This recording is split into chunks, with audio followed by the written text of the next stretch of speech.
শ্রীলঙ্কার দক্ষিণ পূর্ব উপকূল থেকে শুরু করে মূল ভারতীয় ভূখণ্ড ও আন্দামান নিকোবর দ্বীপপুঞ্জের মাঝামাঝি আন্তর্জাতিক জলসীমানায় অবস্থান করছে তিনটি জাহাজ।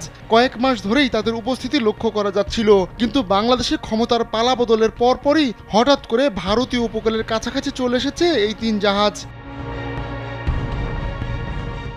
আন্তর্জাতিক জলসীমানায় থাকা ওই তিন জাহাজের পরবর্তী গন্তব্য বঙ্গোপসাগর কিনা তা নিয়ে ইতোমধ্যেই জল্পনা তৈরি হয়েছে। নজরদারি চালানো তিনটি জাহাজই চীনের বলে দাবি করেছে ভারতের পশ্চিমবঙ্গের আনন্দবাজার পত্রিকা। আনন্দবাজারে প্রকাশিত একটি প্রতিবেদনে দাবি করা হয়, শ্রীলঙ্কার দক্ষিণ পূর্ব থেকে শুরু করে মূল ভারতীয় ভূখণ্ড ও আন্দামান নিকোবর দ্বীপপুঞ্জের মাঝামাঝি আন্তর্জাতিক জলসীমানায় অবস্থান করছে শিয়াংয়াং হং 03, জোংশান ডাসু এবং ইউন ওয়াং 7 নামে তিনটি চীনা জাহাজ। এর মধ্যে জোংশান ডাসু চীনের সামুদ্রিক গবেষণাগার নামে পরিচিত।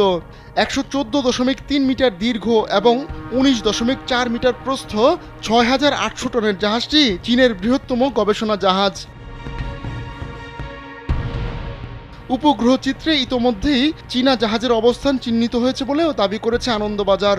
তাদের প্রতিবেদনে আরও বলা হয়েছে, প্রাথমিকভাবে অনুমান ভারতের পরমাণু ও ক্ষেপণাস্ত্র কর্মসূচির উপর নজরদারি করতেই বারবার উপকূলের কাছে আসছে চীনা যুদ্ধ জাহাজগুলো।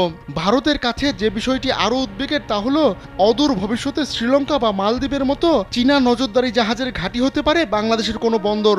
কারণ বাংলাদেশের বর্তমান অন্তর্বর্তীকালীন সরকারের একাংশের সঙ্গে চীনের ঘনিষ্ঠতা রয়েছে বলে দাবি আনন্দবাজার পত্রিকার।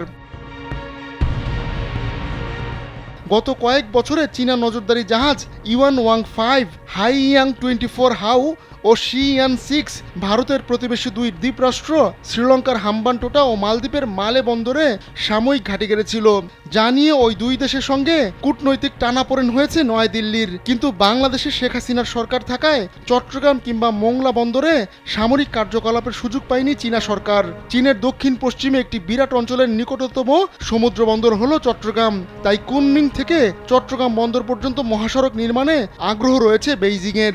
শেখ হাসিনা সরকারের আমলে তা সম্ভব হয়নি বলেও দাবি করেছে আনন্দবাজার। আহমদুল্লাহ শিকদার, কালবেলা ডেস্ক।